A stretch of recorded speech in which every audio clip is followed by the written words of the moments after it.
தசகம் 24. பிரகலாதன் வரலாறு.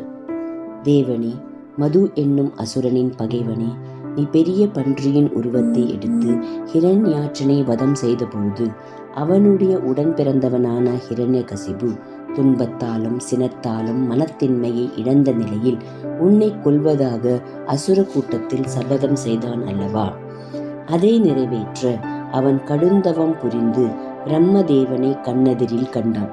அவரிடமிருந்து தேவர்கள், மனிதர்கள், விலங்குகள் முதலியவற்றால் இரவாமையை வரமாக பெற்றான். அதனால் செருக்குற்று உன்னை பொருட்படுத்தாமல் உன்னையே தலைவனாக கொண்ட இவ்வுலகத்தை துன்புறுத்தி இந்திரனிடமிருந்து ஸ்வர்க்கத்தை கைப்பற்றினான். பின் உன்னை கொல்ல வைகுண்டத்தை அடைந்து வெளியே உன்னை தேடி அலைந்து கொண்டிருக்கையில் நீ அவன் உள்ளத்தே நுண்ணிய மேனியோடு நுழைந்தான். அவனோ உறக்க முழங்கிக் கொண்டு அந்த வைகுண்டத்திலும் பிற எல்லா உலகங்களிலும் உன்னை தேடி அலைந்து உன்னை காணாமையால் நீ அஞ்சி ஓடிவிட்டதாகவும் தானே வென்றதாகவும் எண்ணிக்கொண்டு திரும்பிவிட்டான். வரதனே, பிறகு அவனுக்கு பிரகலாதன் என்ற மகன் பிறந்தான். அம்மகன் கருவில் இருந்தபோது வீணையை கையில் ஏந்திய நாரதனிடம் இருந்து கடவுள் பக்தியின் பெருமையை அறிந்தான். பிறப்பால் அசுரனாயிருந்தாலும் உன்னிடம் பக்தியை கொண்டு உன் பக்தர்களுக்கு ஓர் உயர்ந்த எடுத்துக்காட்டாக விளங்கினான். கொடியவனான ஹிரண்யகசிபு தன் மகன் அசுரர்கள் எள்ளி நகையாடிய உன் திருவடிகளில் பக்தி கொண்டிருப்பதை கண்டான். உடனே அவன் கருத்தை மாற்றும் பொருட்டு ஆசிரியர்களை கொண்டு நீண்ட காலம் படிப்பித்தான். அந்த சிறுவனோ ஆசிரியர்கள் அறிவுறுத்தியவை எல்லாம் நன்மைக்கு, மோட்சத்திற்கு பயன்படுபவை அல்ல, இது உறுதி என்று எல்லாவற்றையும் தள்ளிவிட்டு உன் திருவடிகளில் கொண்ட பக்தியுடனேயே வளர்ந்து வந்தான்.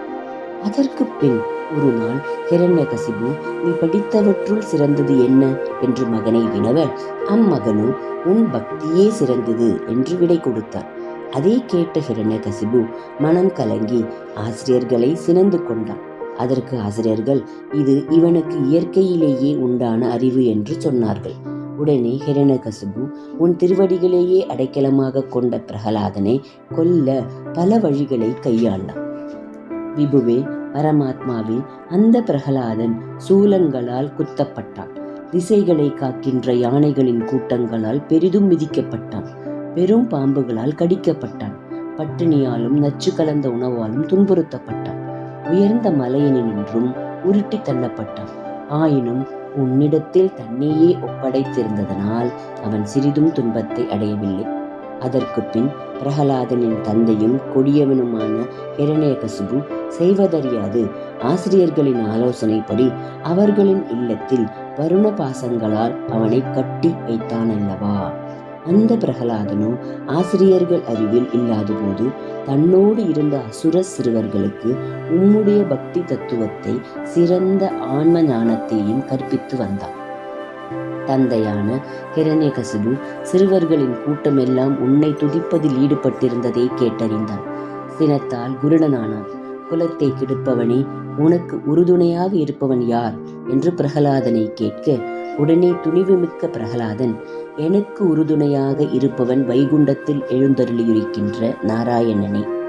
அவன் எனக்கு மட்டுமல்ல, உங்களுக்கும் அவர்தான் பலம்.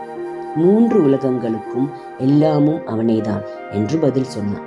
உடனே ஹிரண்யகசிபு வாளை வீசிக்கொண்டு, அடே, அனைத்து உலகங்களின் ஆத்மாவான அந்த ஹரி எங்கே, அவன் எங்கே என்று கூறிக்கொண்டே எதிரில் இருக்கும் தூணை பிளந்தான். விஷ்ணுவே, அதற்கு பின் நடந்ததை உடனே சொல்ல திறமையில்லாதவனாக இருக்கின்றேன். அருள் வடிவே, உலக உருவே, குருவாயூரில் வாழ்பவனே, நீயே என்னை இன்புற செய்ய வேண்டும். ஹரே ராமா ஹரே ராமா, ராம ராமா ஹரே ஹரே, ஹரே கிருஷ்ணா கிருஷ்ண கிருஷ்ணா ஹரே ஹரே, நாராயண நாராயண நாராயண.